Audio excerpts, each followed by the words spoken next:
Hi everybody, Simon here, Projects in the Barn. You catch me one evening where it's getting dark outside, a bit windy and blustery. But I've just finished work. It's about, I don't know, 7:30, 8 o'clock in the evening. The wind's gusting, like I said. I thought I'd come down here, have another go at my brakes. We left it in the last episode, me trying to get off the front brake disc on the driver's side of my XKR, and it was having none of it. Absolutely stuck fast to the point where I was even scratching my head thinking, is there some sort of secret screw or nut that's holding it on that I'm not aware of, different from any other braking system that I've ever worked on. But I soaked it up with WD-40. It's been a couple of days since I was down here. I wasn't going to do a video, I just thought I'd come down tonight, just try and knock it off again, you know, just in my own time. And but anyway, I thought I'd may as well film it. I've been here for about already 10 minutes banging it. Oh my god, it is having none of it. But it's just now, I can just start to see it moving. So I thought I'd share the moment with you. That's if it comes off. So we're going to get this brake disc off. What I thought is we'll get this brake disc off and then we're going to start having a look at those little rusty areas inside the wheel up. So give us something to do, something to show in this particular video. Or something like that. I'm making up as I go along. So I'm just down here for an hour after work. Two of my children having a sleepover. The oldest is at home watching June Part 2 or something. So I've got an hour to kill. So let's get on and have a look. So I'll show you what I've been doing. Just so you can have a catch up. Put my light on. So yeah, brake disc here being absolutely stubborn. You can see all of my hammer marks. I've not got a dead blow hammer down here. In fact, I don't think I even own a dead blow hammer apart from a rubber mallet, which there's just no, it doesn't weigh anything. So I've been here hitting it with my metal hammer, but I'm replacing the discs, so it doesn't really matter. But you can see all the marks on the front of the disc, on the back of the disc. And I'd say combined efforts of the first day and this day has probably been a good 20 minutes or so, if not longer, of me bashing away on this brake disc. But I think I just seen it starting to move, which is why I grabbed my camera.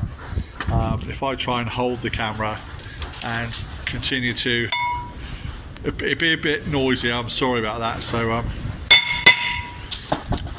I've been doing it with one hand, hitting it with the other hand, spinning it, just to try and get an even bit of persuasion behind the disc. There we go, it's just starting to come.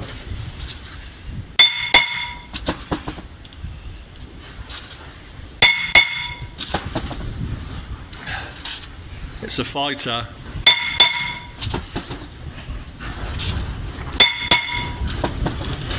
Don't want to hit it too much in one place. Got to try and get it off evenly.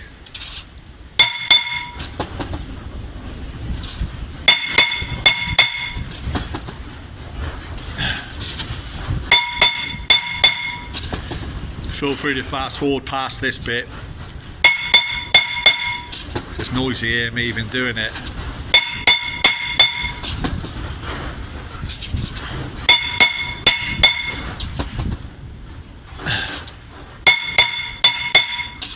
You know, I'm not a weak man, and this is really taking a battering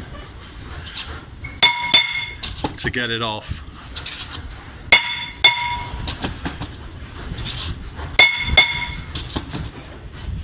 Be easy if I set the camera up on it, but I'll say I wasn't prepared to do a film.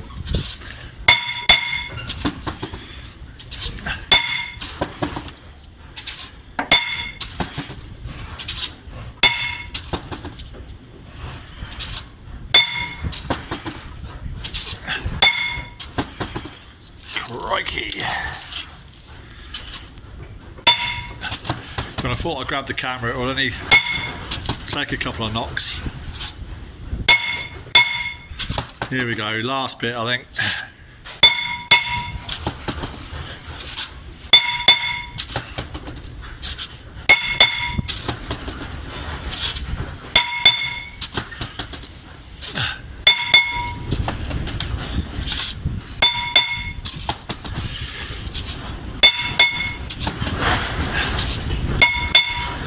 Gosh, hear the wind. Whee! Last bit. There we have it. Blimey.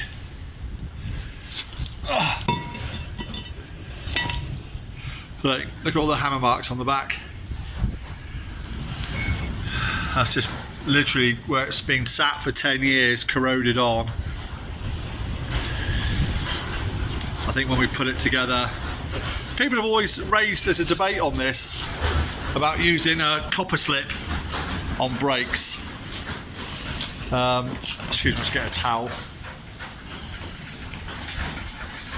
Yeah, about whether to use copper slip when you reassemble brakes. I've always put a little piece, a smear, just on the face of the hub before the disc goes on to stop that from happening. Some people say don't do it because it doesn't form perfect seal between the disc and the hub, or the rotor and the hub, if you're American. I don't think it will cause much of an issue, and I've been doing it for years, but I'll bow down to a more professional person's advice. So there we go, so we've got that off. Back and disc we may be able to save. I don't know, if I can get the fixings off, we might be able to save that and paint it up. But what I'm going to do, I'm going to get me a little sander, my little needle file sander. We'll have a go at that, shall we? Let's set the camera up and have a go at that. Right, I hope you can see all right. I'll probably be getting in the way in a minute, but I'll do my best not to. But again, you can fast forward past this bit if you want. It's going to be noisy, dirty.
I think we'll definitely get away with that.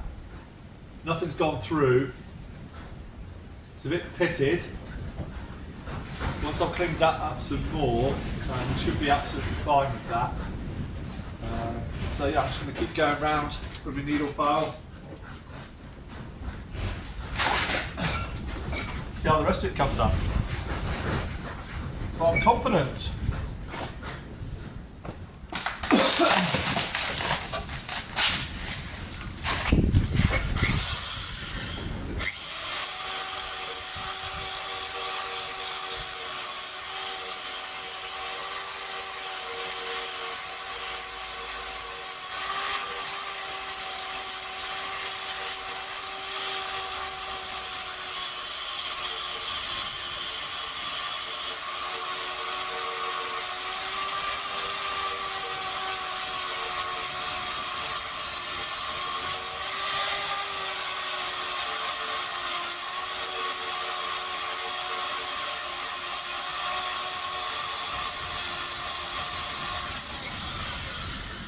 Yeah, so obviously I've got more tools in the workshop. The reason I've chosen needle file is just a little bit more precise, so I can work in and around the suspension, the brake lines, without fear of the angle grind is sort of losing control.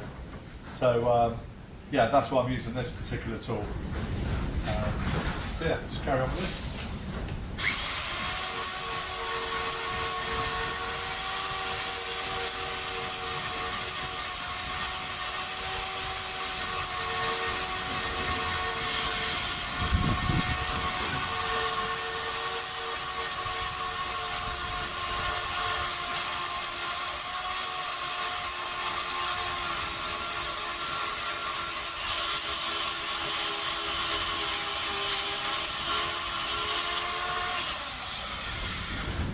Before you all start screaming about goggles and mask and all that, it's not my business, it's just me and my hobby.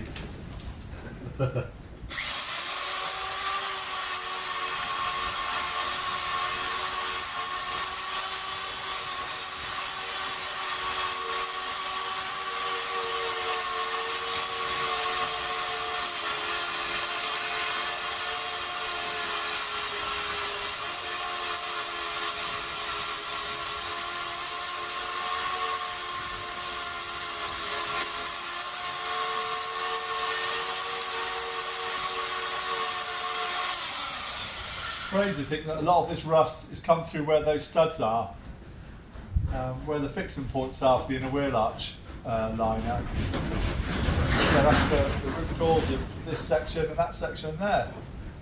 Unbelievable, really.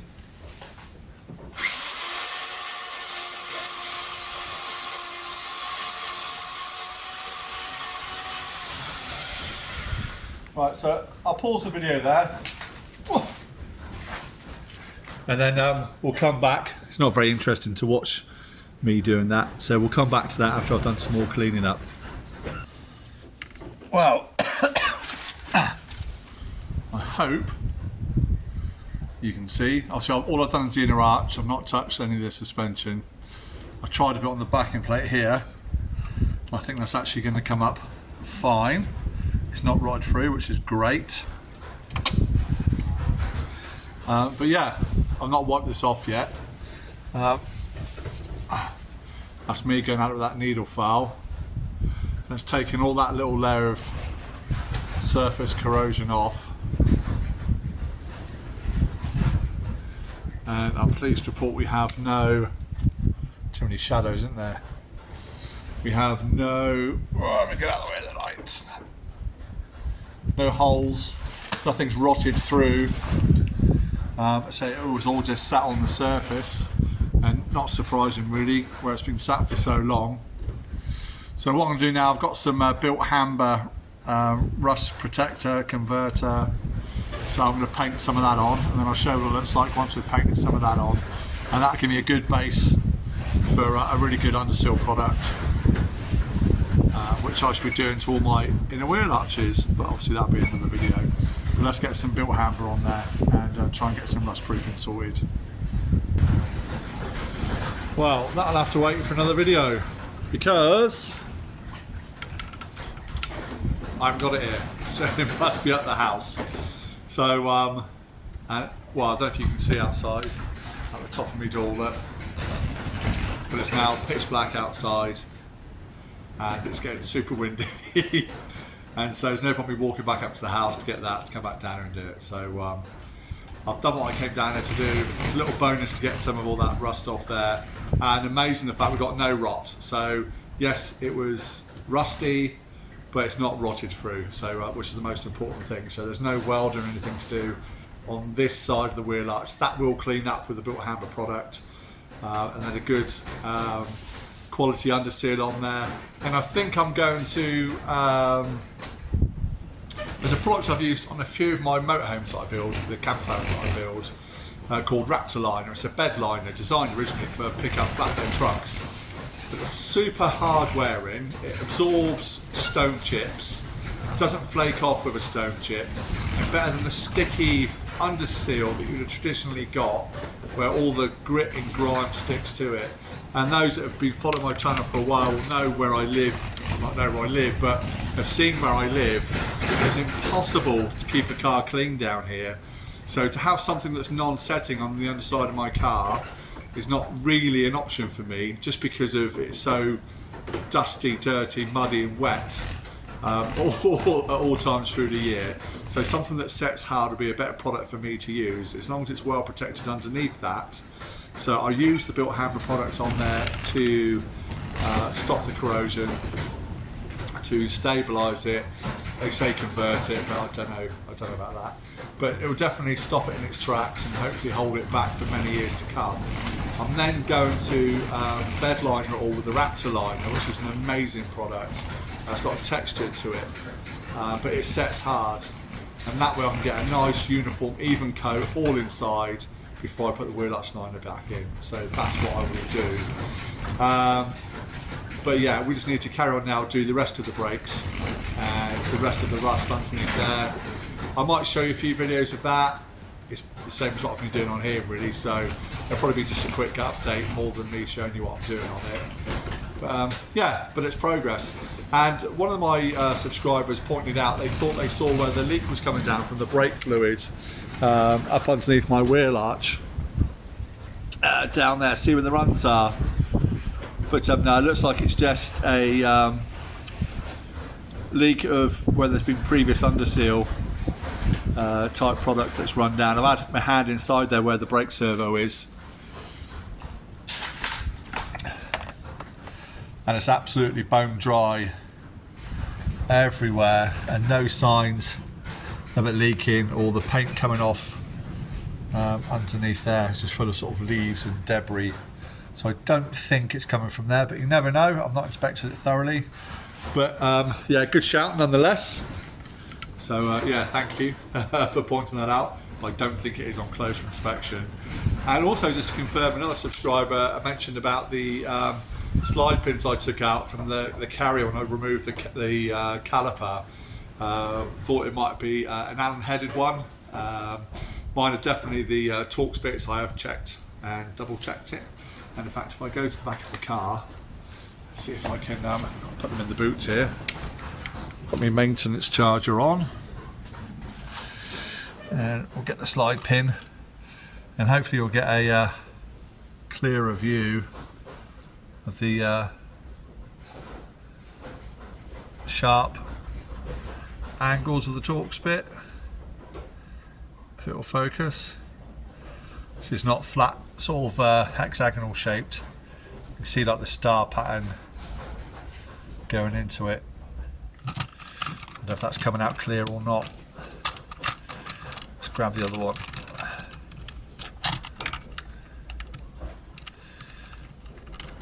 Just so we can see if you can see how it starred in there.